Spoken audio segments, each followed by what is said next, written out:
je crois que c'est... Et François-Xavier Robert, chef du business développement aussi. Donc, je vais d'abord vous demander un petit peu de vous présenter, me dire qui vous êtes, ce que vous faites, et puis je vais commencer par Arnaud. Merci Jade, merci à Proxylove pour cet événement. Donc Arnaud Arnaud, donc à la direction de Novatix. Novatix, on a un intégrateur en robotique, on en a parlé un petit peu avant, spécialisé dans tout ce qui est étuyage, encaissage et palettisation. Et forcément, ce sujet est important pour nous entre performance et simplicité. Merci, Nicolas. Rebonjour à tous, donc Nicolas Piquet, je suis le directeur technique de Proxylove. Alors mon métier chez Proxylove, en fait, je vais m'occuper de toute la partie technique, notamment en fait de répondre aux besoins des industriels que je rencontre régulièrement et tous les jours, et leur proposer en fait une démarche d'accompagnement flexible et neutre par rapport à une problématique qu'ils ont, et l'objectif étant vraiment de les accompagner dans leur projet d'automatisation, robotisation, et surtout sur les phases d'avant-projet, de l'idée, de la qualification du besoin jusqu'à la mise en relation vers les bons fournisseurs et les bons intégrateurs. C'est mon métier, et par rapport aux besoins des industriels, je me côtoie ces industriels avec des besoins extrêmement variés sur des process extrêmement variés. Et moi, mon rôle, c'est vraiment de leur proposer quelque chose de sur mesure.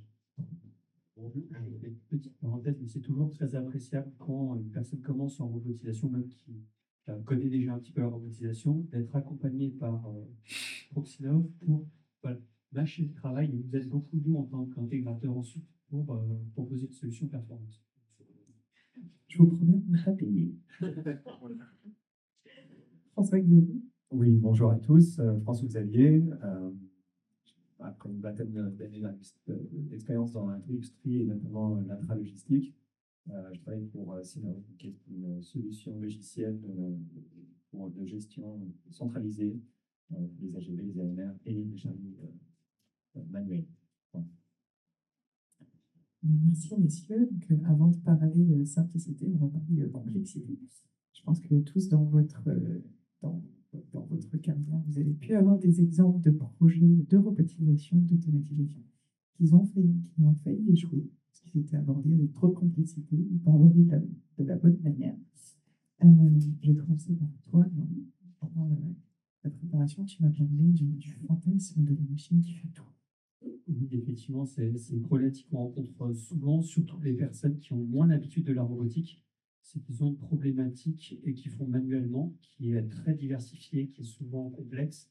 Et ils nous disent, moi, je veux que la machine fasse exactement la même chose que l'homme, qui soit hyper polyvalent, qui puisse faire beaucoup de quantités de cartons, de produits différents. Alors, tout est possible, mais finalement, plus vous allez mettre de la complexité, plus ça va être onéreux. Et à la fin, il n'y aura plus de retour sur investissement. Et cette machine va être tellement complexe qu'elle va être dure à mettre en œuvre.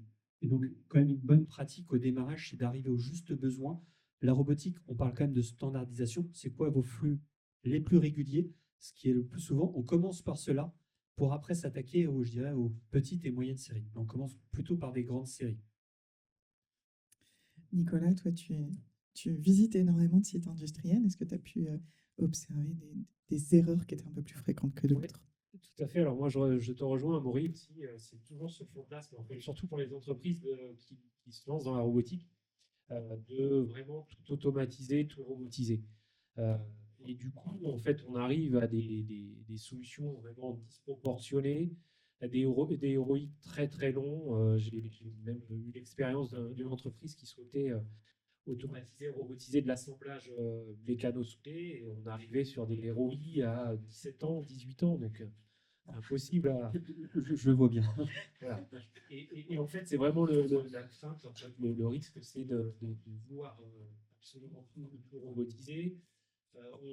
On était même venu à automatiser, robotiser des tâches... des tâches en fait qui étaient beaucoup plus rentables manuellement. Donc voilà, c'était le risque. Et surtout, on arrivait à des solutions vraiment trop complexes et surtout alors trop complexes à l'utilisation et on voyait même aussi beaucoup trop complexes à la maintenance.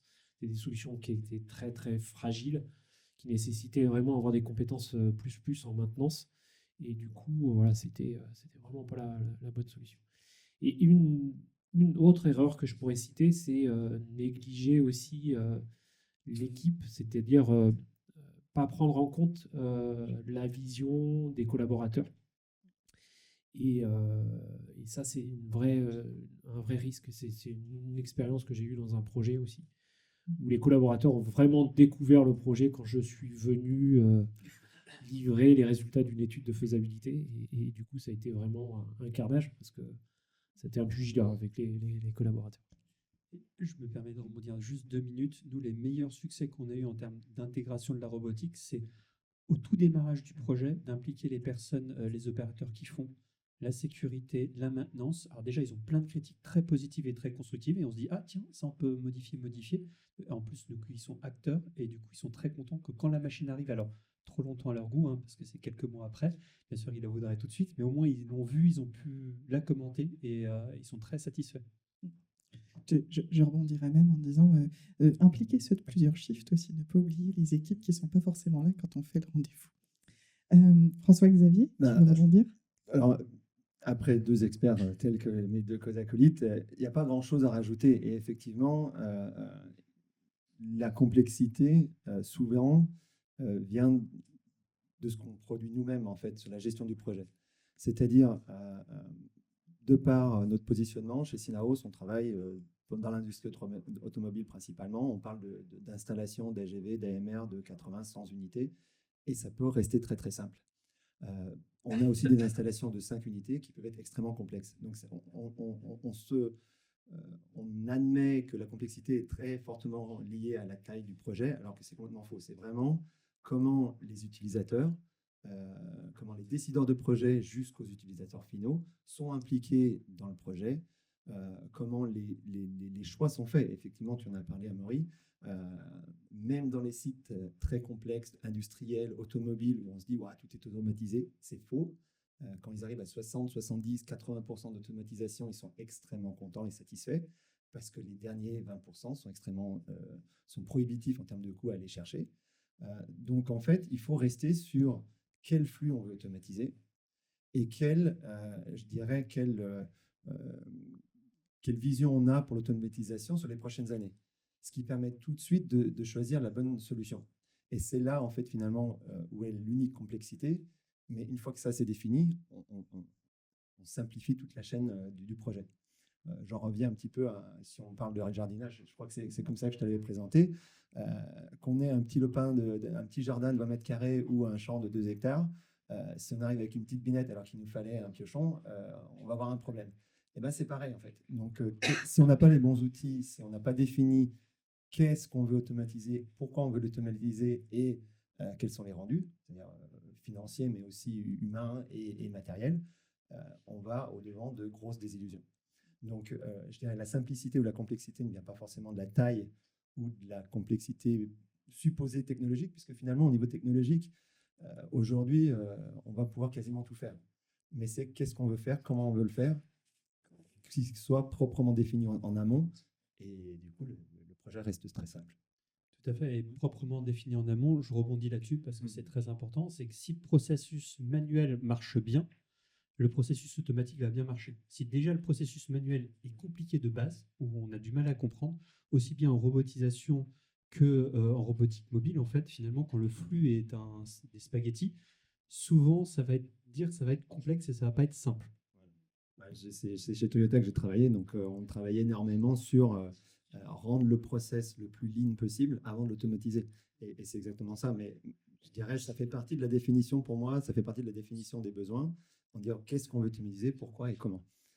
Et après, on voit quel outil utiliser. On est d'accord.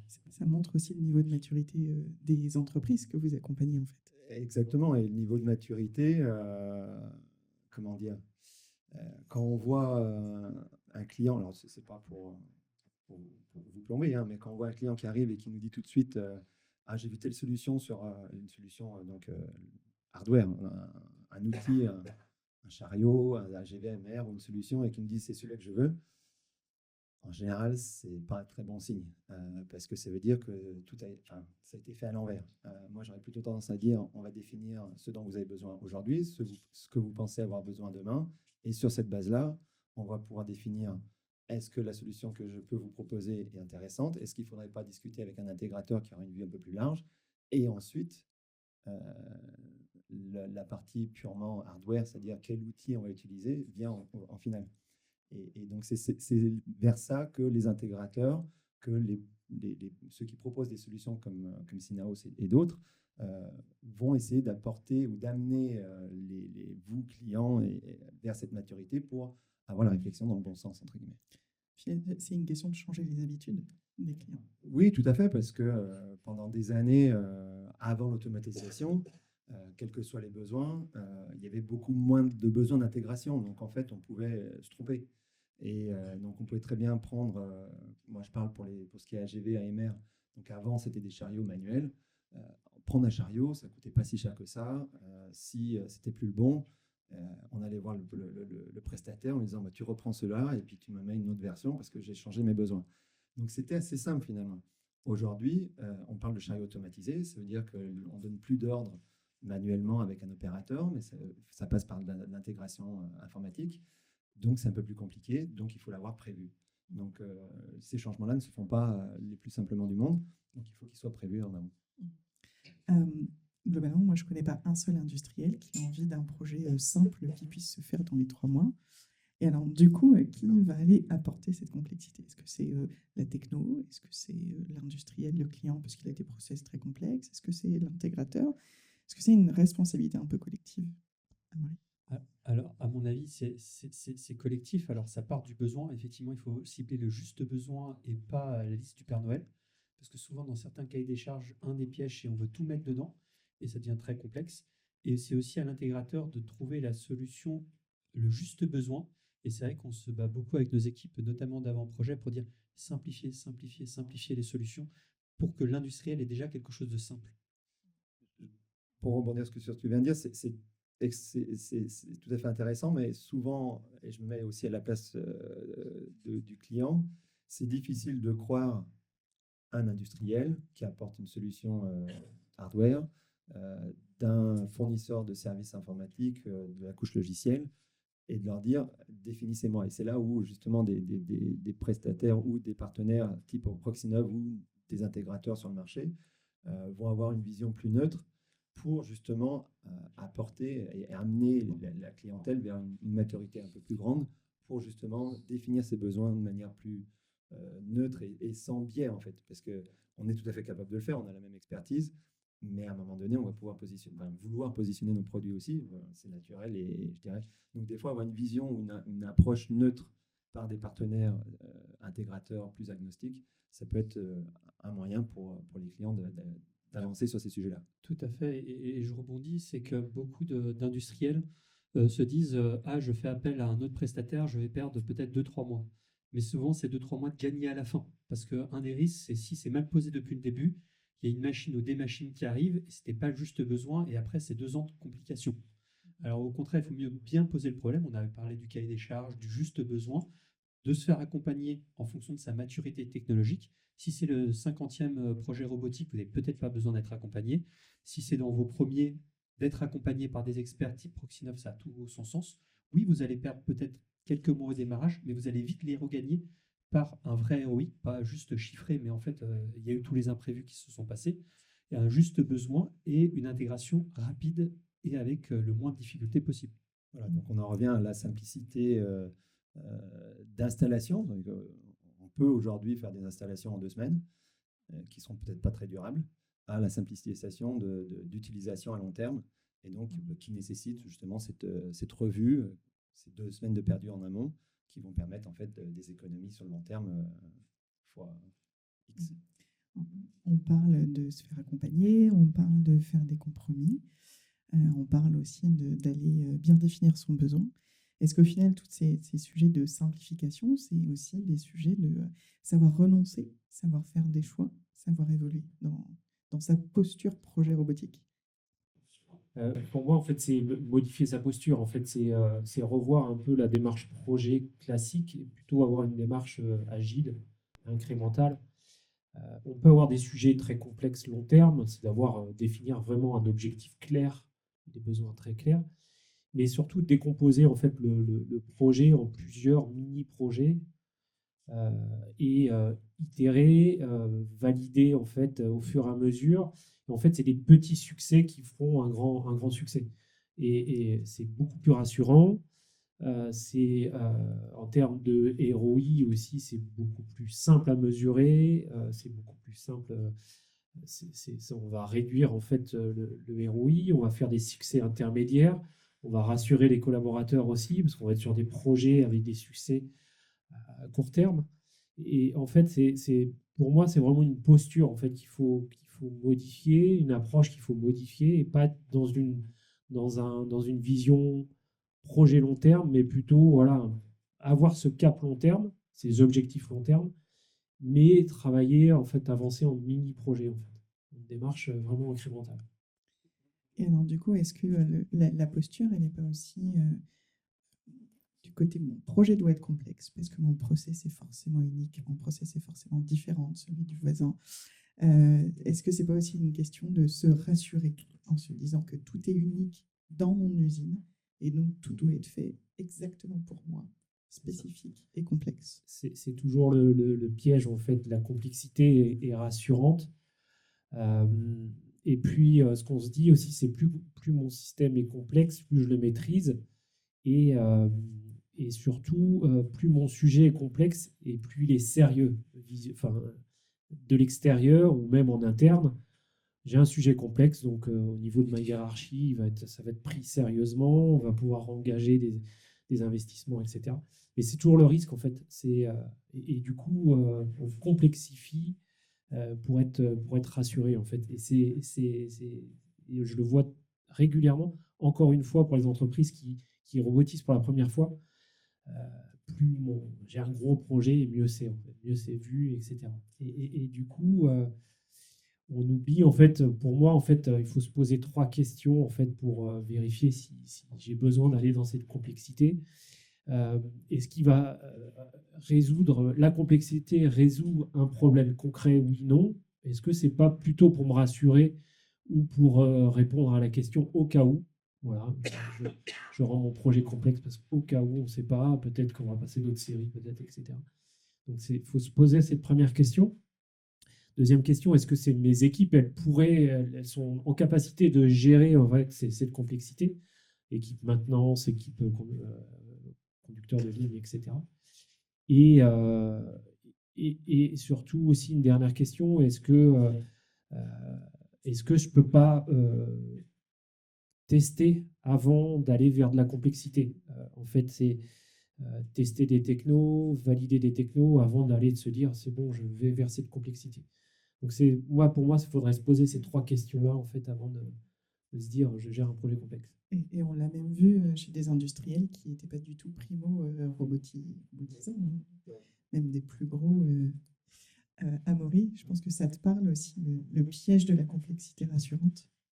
Oui, oui, hein, je pense que c'est toujours pareil. L'industriel pense que son process est complexe. Alors oui, c'est le cas. Peut-être qu'il faut le décomposer en plusieurs autres projets, plus petits projets qui sont du coup moins complexes à réaliser. Ou si c'est trop complexe, si c'est une multitude de produits dans une multitude de cartons, dans une multitude de flux, ben, se pose 2 questions. Un, pourquoi robotiser? Ou alors, c'est peut-être que votre flux, il faut le revoir déjà de base pour le simplifier. Et en le simplifiant, vous allez simplifier tout, finalement, la robotique, et du coup, vous allez gagner en performance. Et donc, finalement, soit c'est sans arrêt du picking extrêmement particulier que des petites séries, et peut-être que du coup, la robotisation n'est pas le sujet, parce que c'est trop complexe, ou alors peut-être que dans cette complexité, il faut le décomposer en tâches beaucoup plus simples et automatisables, et dans ces conditions, vous allez gagner en simplicité et donc en performance, parce que les deux sont liés. Un projet trop complexe, c'est rare qu'il soit performant, à mon avis. Et alors, du coup, est-ce que on va faire une petite parenthèse techno parce qu'on a aussi une apporte pour ça. On va voir qu'est-ce qui a changé ces 5 dernières années. Et alors, du coup, quels sont les technos qui vont aider à apporter de la flexibilité? Qu'est-ce qui a permis d'envisager les projets de robotisation d'une manière différente? Pour moi, depuis, c'est une enfin 2 technos que j'ai vu apparaître il y a quelques années, c'est tout ce qui est techno autour de la simulation et de l'intelligence artificielle. Le couplage de ces 2 technos m'ont permis, et je trouve ont permis aussi à des industriels en fait de prendre des décisions différemment en fait. Avant, on partait beaucoup sur de l'hypothèse, sur de l'expertise, de l'expérience, et on fonçait tête baissée en fait avec des technos. Je vais te donner l'exemple du chariot manuel, on pouvait se tromper, on prenait un deuxième chariot manuel, un troisième chariot, ou on n'en prenait pas du tout. Voilà, avant, on pouvait fonctionner comme ça. Maintenant, voilà, la simulation IA permet justement. Alors, la simulation permet en fait de valider différents scénarios, concepts, etc., différentes implantations, différents types de robots, différentes marques de robots, etc. Et l'IA permet aussi de traiter de la donnée, et en fait, en quelques jours, on est capable de traiter des données de production d'1 an, 2 ans, 5 ans, et de simuler aussi vraiment avec ces paramètres-là. Donc, pour moi, voilà, depuis ces 5 dernières années, vraiment, ces deux technos ont bouleversé pour moi les démarches, et permettent en fait de se rassurer, de valider des implantations, valider des concepts et des scénarios très très rapidement avant de faire notre choix. Tout à fait, c'est ce qu'on voit. On voit aussi, moi je vois deux autres points qui vont changer. Déjà, c'est que les industriels ont moins de temps. Non, mais ils sont très pressés. S'il y a une côté immédiateté, je veux tout de suite la bonne solution. Et en interne, ils ont quand même moins de ressources. Donc effectivement, l'intelligence artificielle aide pour compenser ça. Mais on voit donc, on a des personnes en face qui ont moins de temps. Et on voit aussi quand même l'essor quand même de la cobotique. Alors cobotique, soit robotique mobile, soit cobotique avec des bras, qui permettent d'avoir quand même des solutions robotiques plus simples, avec moins de cages et moins de mètres carrés. Alors on en a parlé ce matin, c'est extrêmement important parce qu'on a de moins en moins de mètres carrés disponibles. Donc on arrive, grâce à la robotique et la cobotique, à réduire cet emplacement en sol. Et l'un des nouveaux arrivés ces dernières années, et François-Xavier, je vais te laisser la parole, c'est vraiment la robotique mobile dans toute la partie logistique. Oui, exactement. Et c'est là où je voulais rebondir sur tes propos. Pour moi, tout ce qui est simulation, la simulation, ça existait. Ce qu'on appelle le virtual commissioning, donc la démo était déjà disponible. Ce qu'apporte l'IA et tout ce qui est NVIDIA, Omniverse, enfin, voilà, les jumeaux numériques et des choses comme ça, peuvent apporter de la visualisation beaucoup plus avancée en 3D, des choses comme ça. Magnifique. Je ne les mettrai quand même pas dans les 5 dernières années. C'est quelque chose qui vient d'arriver, qui n'est pas encore vraiment utilisé au niveau où on pourrait l'utiliser. Donc c'est plus quelque chose que moi, dans le métier de la robotique mobile en tout cas, je vais positionner sur les 6-12 prochains mois, tout de suite. Ça va venir et ça va exploser. Je dirais la vision sur les 5 dernières années et ce qui a pu vraiment bouleverser le champ des possibles sur ces types de métiers, donc robotique mobile, mais aussi la robotique avec des bras, c'est toute la partie interopérabilité, c'est-à-dire qu'il y en a beaucoup qui se sont penchés, alors des gens comme nous sur la partie mobile, mais il y en a d'autres aussi, pour justement pouvoir communiquer entre tout type de chariot sur un site donné. Et de plus en plus facilement. C'est-à-dire qu'avant, il fallait un automaticien ou un roboticien qui devait programmer pendant 2 jours pour faire un point de mesure. Maintenant, on arrive à le vulgariser de plus en plus et permet que le plus grand nombre, et l'idéal, c'est des systèmes avec des IHM extrêmement simples où une personne pas formée, qui, comme l'iPhone, d'une certaine façon, quand il est arrivé, c'est-à-dire que c'est tellement simple qu'on arrive à l'utiliser. Donc nous, on travaille beaucoup sur cette partie ergonomie. Il y a encore beaucoup de chemin à faire. Je veux dire, c'est que c'est toujours de progresser. Mais je pense que c'est vraiment quelque chose qui est important et qui apporte de la valeur à nos clients. Tout à fait. Et c'est finalement un prérequis à ce qu'on disait sur la simulation, sur l'IA, puisque finalement, on va pouvoir faire des simulations complètement multimarques, multi-concepts, c'est-à-dire est-ce qu'on fait uniquement de la robotique fixe, est-ce qu'on va mettre de la robotique mobile, si on met de la robotique mobile, quel type de robotique mobile, est-ce que ça va être juste des petits trains, ce qu'on appelle des tortues, enfin, il y a une multitude de solutions, et avec cette capacité de simulation, de virtualisation couplée avec l'IA, on va pouvoir, pour un site donné, faire une multitude de concepts et les valider ou les enlever complètement de la table de manière beaucoup plus rapide. Donc d'enlever cette complexité finalement et de revenir sur quelque chose de simple en disant on sait exactement ce qu'on veut faire, pourquoi on veut le faire, et après, on a les intégrateurs qu'il faut pour pouvoir mettre ça en place. Est-ce que vous auriez un exemple de projet qui s'est justement très bien passé grâce à cette simplicité dans les échanges de données, dans l'IA et la simulation, dans tous les aspects de cobotique et puis simplification des interfaces? Ouais, alors je peux commencer. Nous, on a un site, alors c'est en Allemagne pour Volkswagen, où justement ils avaient commencé il y a quelques années sur une solution propriétaire. On parle d'un site de gestion des pièces pour l'ensemble des sites Volkswagen, 80 unités d'une marque donnée, donc une certaine complexité. Et ils nous ont donné ce challenge en disant en fait, j'ai une fenêtre de 2 jours, et pendant ces 2 jours-là, vous fassiez la prise en main du site. Donc, en fait, on a fait la virtualisation, tout a été fait de manière virtualisée et on a fait le switch sur un week-end. Donc, a priori, quelque chose de très compliqué, en utilisant les outils qu'on vient de parler, la possibilité de travailler de manière agnostique, puis la simulation couplée avec l'IA, on a fait sur 2 jours, sur le temps de coupure du week-end, la prise en main d'un site a priori très complexe. Donc, a priori complexe, mais très simplifié. Bien. Nous, c'est un autre exemple, c'est sur la palettisation. On a de la palettisation simple où on pose le robot au milieu, et après on met tous les points de mesure. Donc là, il faut peut-être 2 semaines pour le mettre en place. Et on a une version robotique vraiment compacte. Donc finalement, l'avantage du compact, c'est qu'il prend beaucoup moins de place dans votre usine. Donc déjà, premier principe bien. Mais l'avantage, c'est qu'il est rentré aussi dans le camion. Donc en fait, tous les points de mesure étaient faits chez nous. Tout était fait. Donc en moins de 24 heures, on a pu l'installer chez le client, alors qu'avant, il fallait plutôt 2 semaines pour faire tous les tests. Et donc, c'est là aussi où le côté compact est intéressant. Donc, il y a effectivement moins de place, mais aussi quelque chose de compact qui va se mettre en place beaucoup plus rapidement et chercher à avoir une solution déjà prête d'une certaine manière par rapport à une machine spéciale. Et là, on arrive encore dans le cahier des charges de bien définir. Si le processus est bien défini, on arrive à déjà avoir fait quelque chose qu'on a déjà fait par ailleurs. En fait, on va gagner beaucoup de temps déjà en durée de production de l'équipement, mais aussi durant la mise en place. Donc c'est pour ça que de temps en temps, dans le process, de ne pas tout faire, je dirais pas avoir 100% de votre cahier des charges, mais de temps en temps vous dire, là j'en ai 80%, les 80% vont m'apporter un ROI très rapide, ça c'est parfait. Et grâce à ça, c'est parfait. Les 20%, je vais les gérer différemment, mais au moins j'ai mon ROI qui est garanti, la satisfaction, la performance et la simplicité. Et le risque, vous parlez tout au démarrage, c'est d'avoir la liste du Père Noël, hyper compliquée, mais du coup, en fait, on s'en sort pas. Exactement.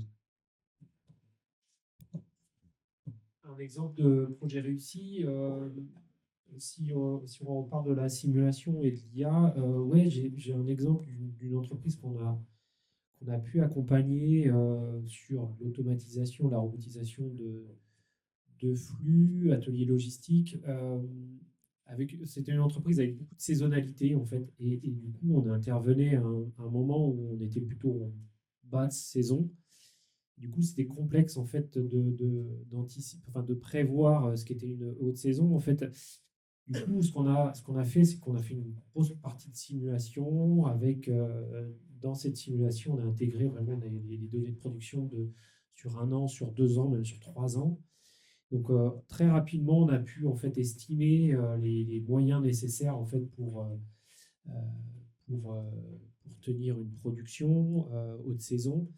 Donc, et en moins d'une semaine, on a été capable en fait de définir la flotte globale, les installations robotisées nécessaires pour répondre aux besoins de l'industriel.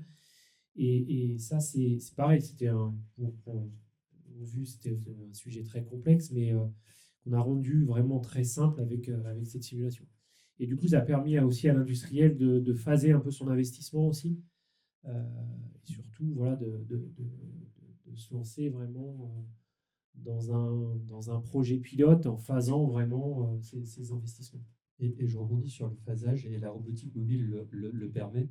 C'est de temps en temps de ne pas dire je mets 10 AGV d'un coup, mais de temps en temps, la bonne pratique, c'est de dire j'en mets 2, 3, je les fais fonctionner. Donc il faut bien sûr que le flux manuel et le flux automatique marchent ensemble. Ça, c'est la contrainte, mais ça peut se gérer. Et puis dès qu'ils montent en maturité, on en rajoute 2, 3, 4, 5. Et du coup, votre projet se passe beaucoup mieux. Alors, quand je vous entends, c'est un peu le monde des bisounours, tout se passe bien et tous les projets peuvent être simplifiés. Mais du coup, moi, mes questions, c'est est-ce qu'effectivement tous les projets peuvent aller vers de la simplification? Est-ce que certains projets resteront complexes quoi qu'il arrive? Et du coup, comment est-ce qu'on simplifie? Comment est-ce qu'on va vers cette simplification? Ouais, je peux commencer. Alors, comment est-ce qu'on va vers la simplification? Euh, on a commencé à aborder le sujet, c'est vraiment l'histoire de 80-20, c'est-à-dire que qu'est-ce qui est vraiment le cœur du retour sur investissement? Qu'est-ce qui est vraiment incontournable? Et qu'est-ce qui fait partie c'est sympa de l'avoir, mais ça ne va pas forcément révolutionner la vision des choses. Donc, je dirais, la partie la plus complexe, la partie amont. Euh, Là-dessus, c'est toujours le délicat positionnement de où est-ce qu'on met le curseur. Et vous êtes accompagné, vous êtes gagné en matérialité, vous allez être aussi accompagné par des prestataires, par des intégrateurs. On a aussi notre mot à dire, puisque des fois, on peut aussi vous challenger en disant vu l'expérience qu'on a réalisée sur un certain nombre de projets, en changeant deux, trois petites choses ici, tout le flux se simplifie. Donc voilà, il faut réussir à avoir cette écoute entre tous les acteurs qui vont intervenir et, définir correctement le périmètre. Ça ne suffit pas forcément tout le temps, hein, mais déjà là, on a C'est déjà une grosse partie des complexations possibles. Oui, j'aurais pas dit mieux. Et d'ailleurs, un projet trop complexe risque de ne pas avoir de retour sur investissement. Donc le piège qu'on peut avoir, c'est que le responsable technique, le technicien est ravi d'être sur ce projet, mais à la fin, quand il faut passer au niveau de la direction dit 15 ans d'ROI, non, je ne le fais pas.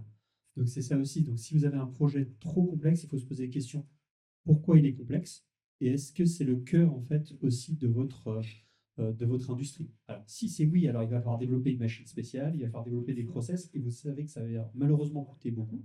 Mais vu que c'est votre cœur de votre industrie, c'est critique et vous allez gagner un avantage compétitif par rapport à vos confrères.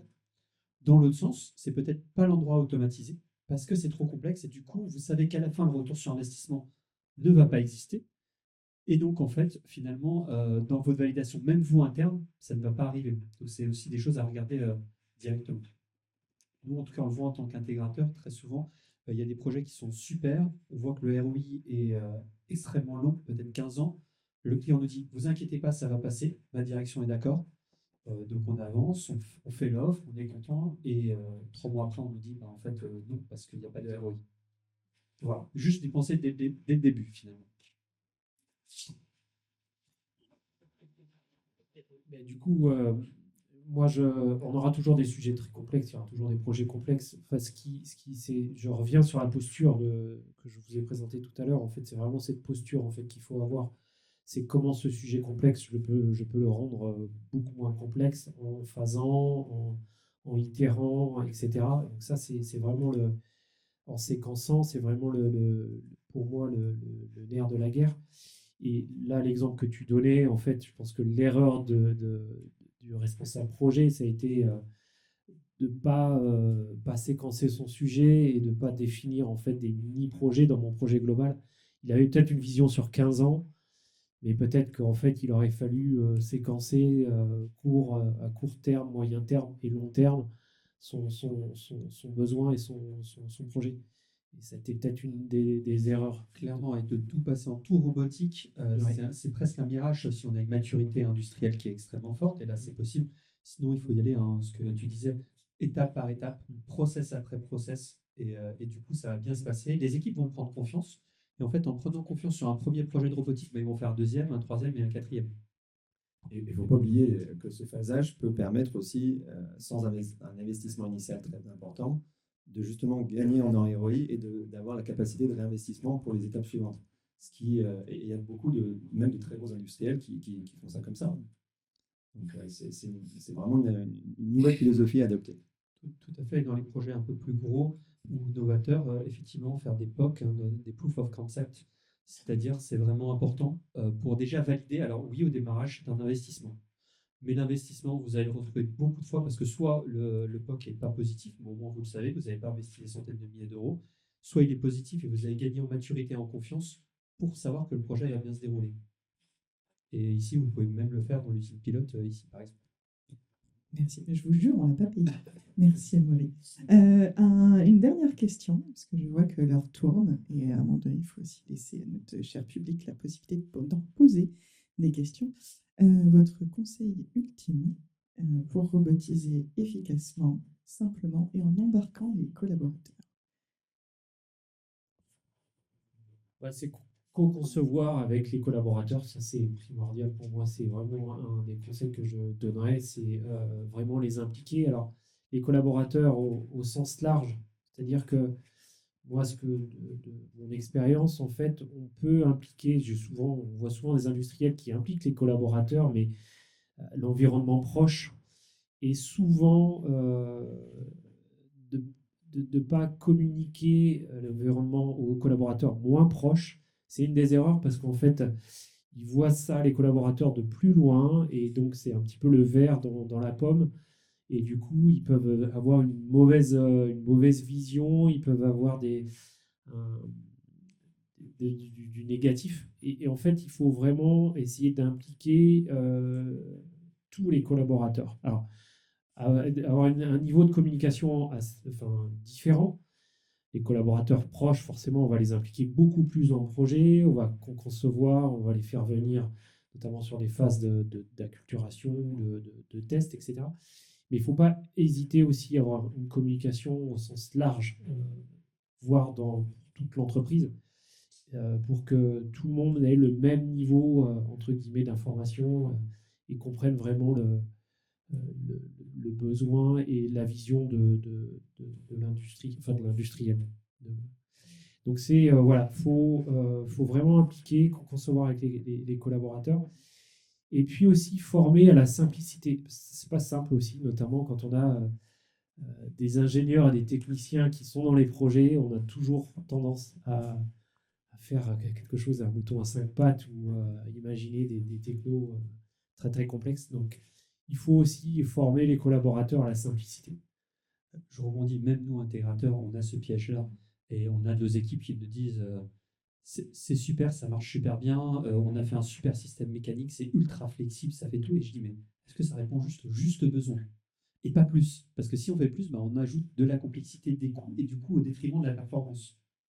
Et donc pour répondre à ta question, là, l'humain. Tout ce dont on a parlé jusqu'à présent, c'est plutôt des écueils qui, pendant la réalisation du projet, peuvent nous sortir du projet. C'est-à-dire, si on n'a pas de solution agnostique, on est coincé sur une solution propriétaire, on a moins de flexibilité, et ça va être des sujets qui vont sortir le projet de ses règles. Mais en tout premier lieu, c'est l'implication des collaborateurs, l'implication, la conduite du changement. Pourquoi est-ce qu'on automatise? Qu'est-ce qu'on automatise? Alors, on revient toujours à ces sujets-là. Et c'est vraiment le point de départ. Alors après, tout ce dont on a discuté pendant la petite demi-heure, c'est vraiment les écueils à ne pas avoir, à ne pas faire, pour vraiment garder son projet sur les rails et arriver à bon port. Mais le tout premier lieu, c'est pour qui décide de l'automatisation, pourquoi et comment on implique les gens qui vont être confrontés au quotidien. On est complètement d'accord. Hein. C'est vos collaborateurs, les collaborateurs qui font le métier aujourd'hui, comment il va être remplacé, comment vous les accompagnez dans ce changement. Le management aussi, peut-être. Et aussi le management. Le management, c'est le portefeuille, du coup. Eh bien, merci, messieurs. Globalement, si je reprends vos bons conseils, c'est on implique les collaborateurs à 360 dans l'entreprise. On pense besoin avant de penser techno.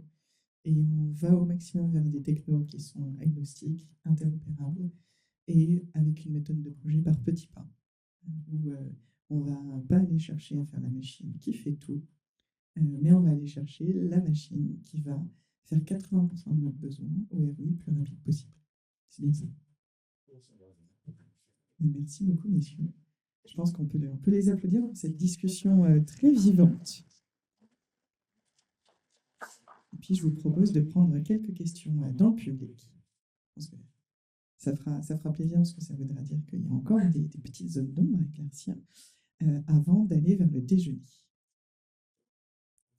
Qui a une question? C'est toujours compliqué de se lancer en premier.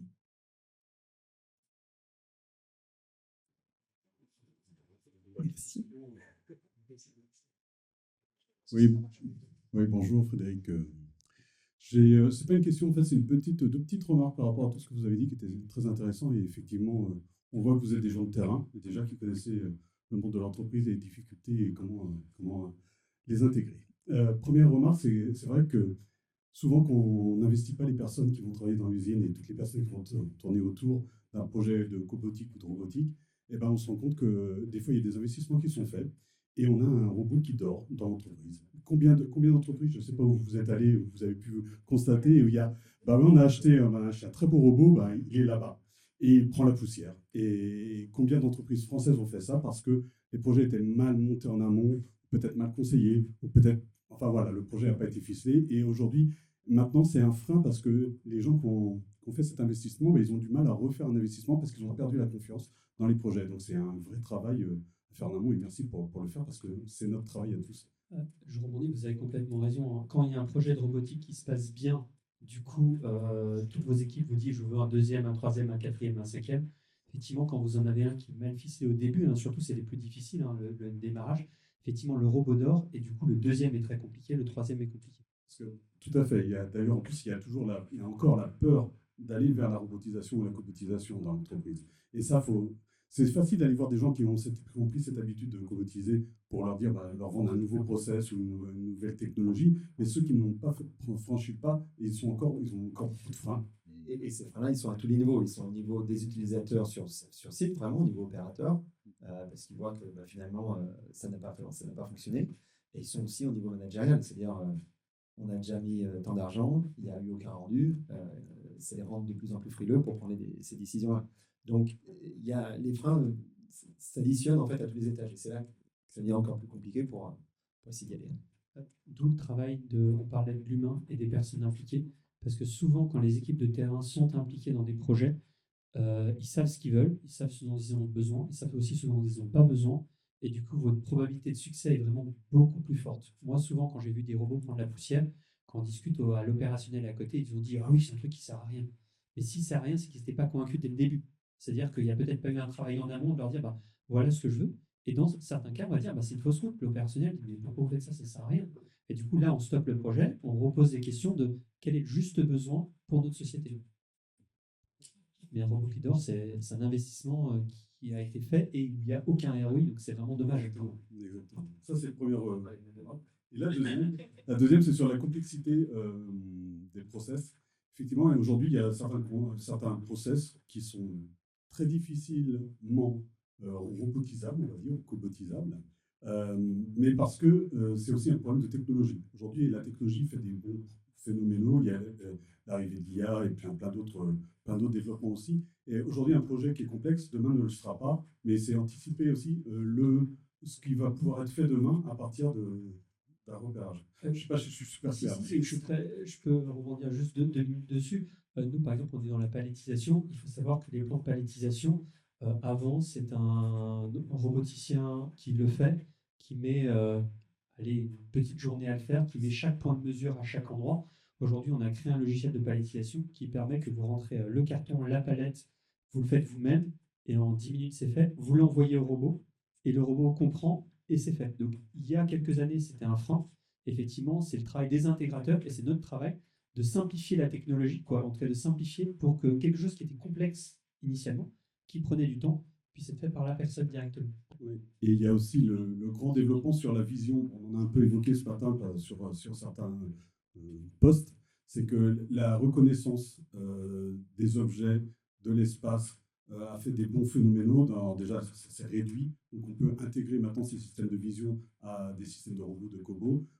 Et ça sera de plus en plus aussi, ça va être une aide fantastique pour permettre pour faciliter des tâches qui sont très difficiles aujourd'hui. Et le deuxième point ici, ce qui est très intéressant, c'est qu'on ne sait pas aujourd'hui la techno dont on va avoir besoin demain. D'où la nécessité de rester sur des choses ouvertes, agnostiques, qui permettent en fait d'intégrer n'importe quelle solution à venir.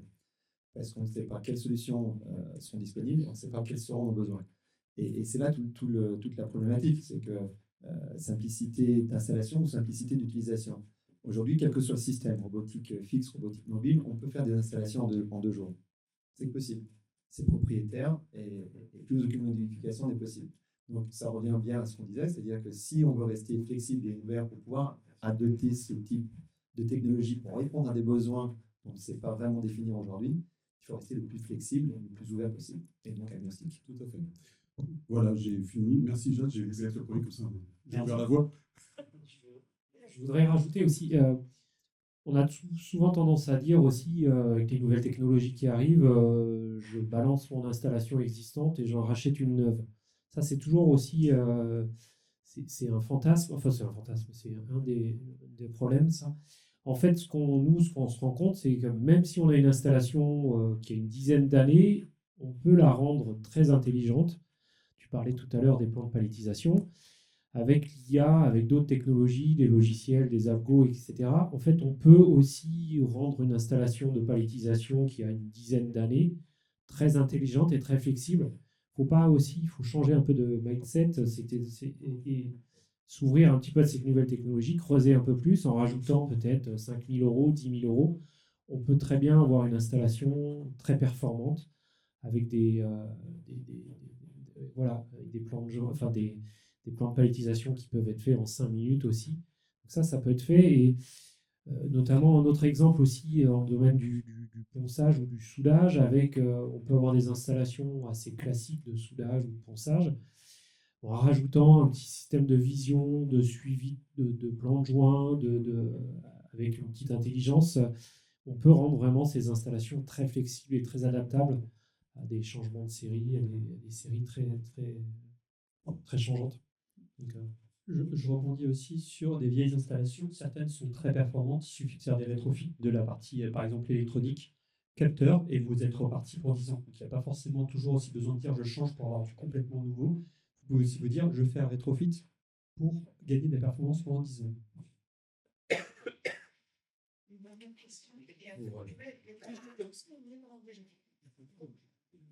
On a parlé des robots qui dorment et qui sont un frein au développement de la robotique dans les entreprises. Est-ce qu'il n'apparaît pas un lourd handicap en provenance des robots qui sont très très low cost en provenance d'Asie, avec des solutions et des applications que vous présentez, qui sont indispensables, qui font faire des pas en avant, mais qui apportent un frein. L'intégrateur se dit j'achète un robot moins de 5 000 euros, c'est présenté maintenant, et des solutions qui forcément vont être bien plus chères que le prix du robot. Et ça ne va pas apporter une confusion dans l'esprit des investisseurs en disant moi j'achète un robot, ça y est, j'ai fait le plus gros pas. C'est une très bonne question et je dirais que des robots, je dirais low cost, ça dépend de ce que vous cherchez. Aujourd'hui, on a assez peu de recul sur certains robots low cost pour savoir s'ils sont fiables. Parce qu'il faut savoir, dans beaucoup d'unités de production, ce qui coûte le plus cher, c'est le temps d'arrêt. Donc si votre machine tombe en panne, tant pis pour vous. Si au contraire, vous êtes dans du prototypage, où vous faites une fois par jour un essai, essayez un robot à bas coût, parce que vous ne prenez pas de risque. Mais si vous êtes dans une machine, une ligne de production, et le temps d'arrêt coûte des milliers d'euros à la minute, c'est dommage.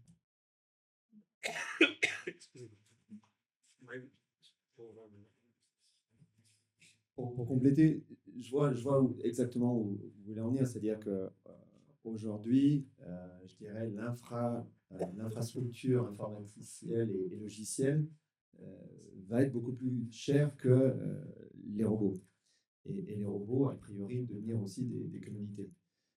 Et quelle sera l'influence sur des décideurs pour dire pourquoi définir tous mes besoins présent, futur et prendre 2-3 semaines de plus alors que je prends un chariot à 5000, je l'installe et on y va.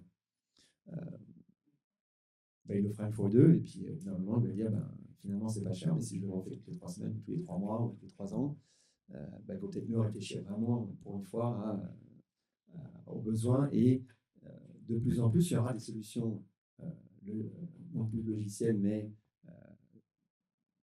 hardware, donc des robots, quels qu'ils soient, qui répondront de plus en plus à ces besoins. Il ne faut pas se leurrer. Il y a 20-30 ans, c'était l'industrie japonaise qui arrivait et elle était vue de manière qualité, moyenne et tout ça. Aujourd'hui, la plupart des marques que je vois là, il y en a aussi des japonaises. Donc, ces marques chinoises qui sont aujourd'hui à bas coût et vues avec une certaine, je ne vais pas dire arrogance, mais négligence, forcément de moins faible qualité. Ce n'est pas forcément le cas d'ici quelques années. Et deux, ils sont tout à fait capables aussi, sur ces sujets-là, de se maintenir. Maintenant, la question, ça sera vraiment, c'est pas parce que c'est pas cher qu'il ne faut pas réfléchir à comment le faire. Et ça revient finalement à la même question, tout ce qu'on disait depuis le début de cette discussion, qui est de dire quels sont les besoins. Si on veut vraiment du one shot et du développement poubelle, entre guillemets, c'est comme ça qu'on parlait au niveau informatique logiciel, on va pouvoir le faire. Mais si on veut du long terme, il va falloir à un moment donné réfléchir à quels sont les besoins, quels sont les chariots, et peut-être que la solution sera le chariot chinois à 5 000 € pour une partie, ou pour tous des besoins. Mais des besoins doivent de toute façon être définis. Et ce qui coûte le plus cher n'est pas forcément le robot, c'est toute l'intégration qu'il y a autour, c'est tous les capteurs, c'est votre solution, c'est de bien réfléchir à tout. Donc finalement, le robot n'est qu'une partie de vos coûts qui pourra de temps en temps même être marginale. Donc effectivement, il faut regarder ces robots, on a assez peu de recul, peut-être qu'ils sont extrêmement performants, extrêmement fiables, et demain, il y en aura beaucoup, mais ça changera assez peu notre métier en fait, parce que notre métier est de faire des installations complètes et finies. Et moi, je vais être un peu provocateur. Moi, ça me permet en fait, ça permet de faire bouger le marché aussi. Comme on l'a vu il y a 10 ans, la cobotique est arrivée. En fait, ça fait bouger un peu les acteurs historiques en robotique. Et les robots chinois vont permettre en fait de faire bouger les acteurs historiques en robotique. Peut-être de proposer d'autres gammes de robots, peut-être moins chers. Enfin, voilà. Pour moi, ça va permettre de faire ça. Puis on verra dans 5 ans. Il y en aura certainement qui seront installés, des robots chinois, qu'on verra en Europe, qu'on verra en France, et d'autres qui auront disparu. Voilà. Donc, moi, je pense que ça permet vraiment de faire avancer, de faire bouger le marché. Constamment, il y a besoin d'une remise en question. Ouais. C'est ça. Et tu vois que les robots chinois, ça peut être une stimulation. C'est ça. Pour aller vers le Exactement. Voilà. Nous, dans l'usine pilote, on en teste plusieurs robots chinois. On en teste quelques-uns, on vérifie leur performance. Voilà, ça fait partie aussi de notre job, aussi, de vérifier, de regarder ce que ça vaut par rapport à des acteurs historiques. Donc, performance et sécurité aussi. Et sécurité, ouais. Oui, c'est forcément des critères qu'on regarde. On parlait de sécurité, voilà.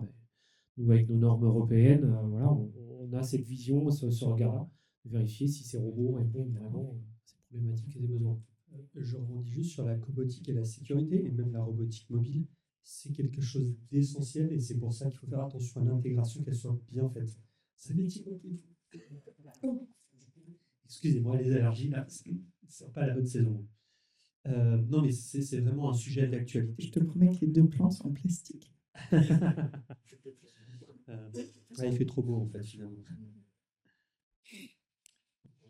Non, je disais, donc c'est vraiment des sujets essentiels, et faire attention si vous faites de la cobotique intégrée par quelqu'un qui n'attache pas d'importance à la sécurité, ça peut être très dangereux pour vous, industriels. Donc vraiment, prenez du temps, faites une analyse de risque, faites qu'elle soit bien faite pour vérifier que vos salariés soient en sécurité. C'est ça ce qui est essentiel. Et puis juste, je rebondis par rapport C'est le dernier au coût du robot. En fait, c'est vrai que c'est l'effet marketing, ça coûte 5 000 €. Et en effet, ça représente quoi, 10-15% du budget d'une installation complète, assez simple. Même comme tu dis, des fois, en fait, c'est l'épaisseur du trait, le coût du robot, par rapport à une cellule complète. Donc en fait, pour moi, pour l'instant, c'est de l'effet marketing, d'afficher des robots à moins de 5 000 €. Enfin voilà, il faut quand même avoir la réflexion, l'intégration complète en fait, l'intégration. Voilà. Sinon, votre robot, il va dormir. Malheureusement. Et bien, sur cette dernière punchline, un grand merci à vous trois, un grand merci à vous, public aussi, qui avez posé des questions qui ont permis d'étendre un petit peu le débat.